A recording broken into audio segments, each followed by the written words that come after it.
Lionel Messi ও নেইমারদের বিশ্ব ফুটবলের দুই পরাশক্তি আর্জেন্টিনা ও ব্রাজিলের বিপক্ষে এবার মাঠে নামছে বাংলাদেশ ফুটবল দল। কি স্বপ্নের মতো না? মেসি নেইমারদের দেশের বিরুদ্ধেই লড়াই, স্বপ্নের মতো তো হবেই।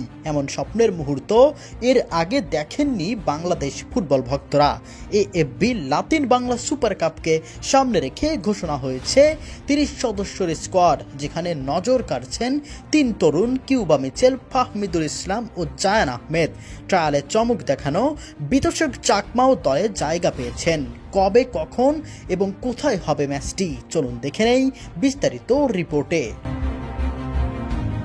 ফুটবল ইতিহাসের সবচেয়ে ভয়ঙ্কর প্রতিদ্বন্দ্বী দুই দল আর্জেন্টিনা ও ব্রাজিল, এবং এই দুই দলের সবচেয়ে পাগলাটে ভক্ত হয়তো বাংলাদেশেই অবস্থিত।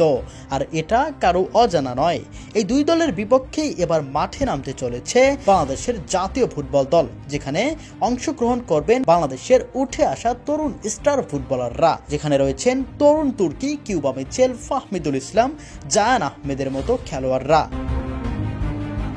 আসরের প্রথম ম্যাচে 5 বারের বিশ্ব চ্যাম্পিয়ন ব্রাজিলের বিপক্ষে মাঠে নামবে বাংলাদেশ। 5ই ডিসেম্বর সন্ধ্যা 7টায় মুখোমুখি হবে এই ম্যাচটি, এবং আসরের দ্বিতীয় ম্যাচে বর্তমান বিশ্ব চ্যাম্পিয়ন আর্জেন্টিনার বিপক্ষে 7ই ডিসেম্বর জাতীয় স্টেডিয়ামে সন্ধ্যা 7টায় মুখোমুখি হবে দুই দল। এর থেকেও জাঁকজমকপূর্ণ ম্যাচটি অনুষ্ঠিত হবে 11ই ডিসেম্বর জাতীয় স্টেডিয়ামে সন্ধ্যা 7টায় মুখোমুখি হবে এই দুই চিরপ্রতিদ্বন্দ্বী।